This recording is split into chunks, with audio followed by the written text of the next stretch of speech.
IIM Raipur launches 6 management development programs for professionals. BLDEA's New Arts and Science College, Tikota hosts new week workshop on placement and career guidance. Women's employment on the rise. Pune leads with 178% growth, says reports. Supreme Court refers plea on bringing minority institutions under RTE Act to CJI.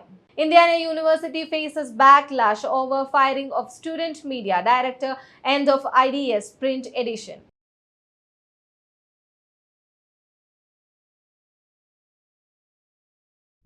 The Indian Institute of Management IIM Raipur has announced 6 management development programs for October and November 2025 aimed at enhancing leadership and managerial capabilities across finance, strategy, HR and communication. The October sessions include Financial Risk Management by Dr. Pranit Kumar Roy and Decoding Organizational Politics by Dr. Damini Saini.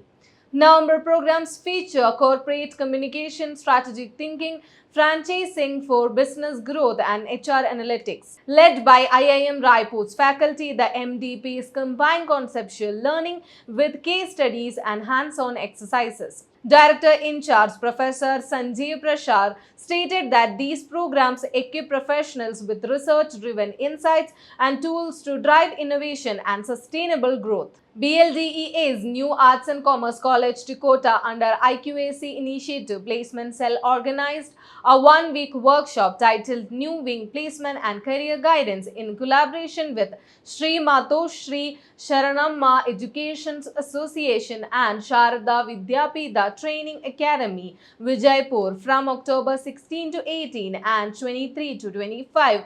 2025 starting at 10:30 a.m. daily. The event aimed to guide students on career planning, competitive exams and placement opportunities. Sri Santosh Hegde welcomed attendees, while resource person Sri Mallikarjun Uppar inspired students with insights on career strategies and ethics. Professor B.S. Balagali stressed employability skills and Principal Professor P.S. Tolanur encouraged active participation.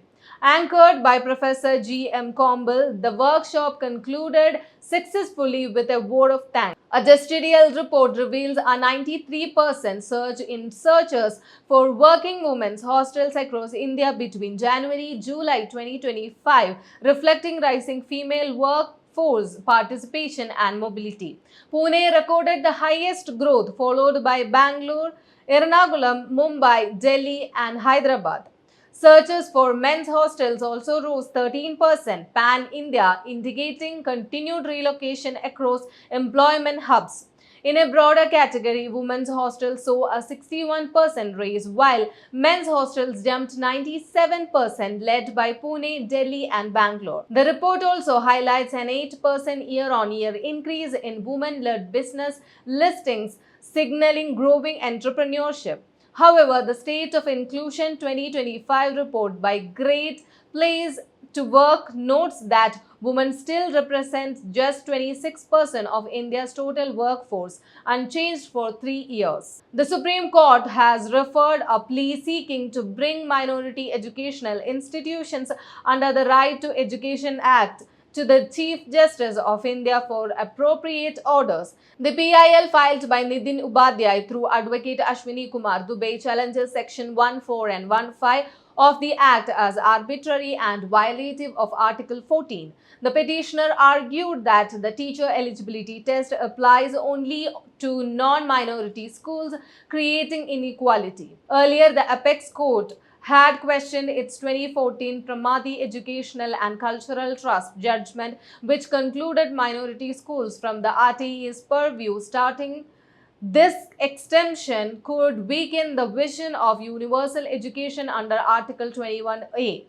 The CJI will now decide whether the issue requires examination by a larger bench. Indiana University has fired Jim Rodenbush, Director of Student Media, and entered the print edition of the Indiana Daily Student, citing financial issues. The move sparkled controversy, with editors accusing the administration of censorship, a claim the university denies. Officials said the decision was purely financial, noting IDS had accumulated a $5 lakh deficit and would now focus on digital publishing. Rodenbesch claimed he was terminated for refusing to censor student media. Legal experts criticized the university, saying financial reasons cannot justify editorial control under the public forum doctrine. Despite the uproar, IDS editors confirmed plans to continue publishing digitally, while advertisers and readers expressed concern over press freedom and transparency on campus.